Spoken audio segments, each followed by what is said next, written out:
Hey there, today we're going to look at how to fix a JBL speaker blinking white and making noise. So let's get started. First, check the power and battery. Over here, a blinking white light usually means it's in Bluetooth pairing mode or low on battery.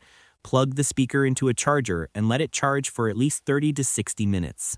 If it keeps blinking while charging, then try using a different cable or adapter. After that, check the Bluetooth connection. Then, open Bluetooth settings on your phone or laptop and reconnect your JBL speaker. If it doesn't connect, forget the device from your Bluetooth list and pair it again manually. Next, reset the JBL speaker.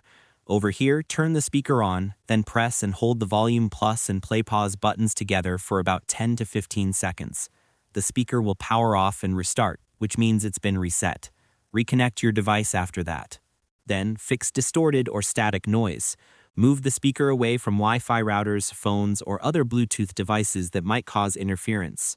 Also, check that the audio cable is plugged in properly and try playing sound from another device. After that, update the firmware. Open the JBL Portable app, connect your speaker, and check if a firmware update is available. Then do a hard reset if the issue still continues. Unplug it from power and leave it off for 1 hour. After that, turn it on while holding the volume plus and Bluetooth buttons for 10 seconds. And that wraps it up. Appreciate you watching. See you in the next.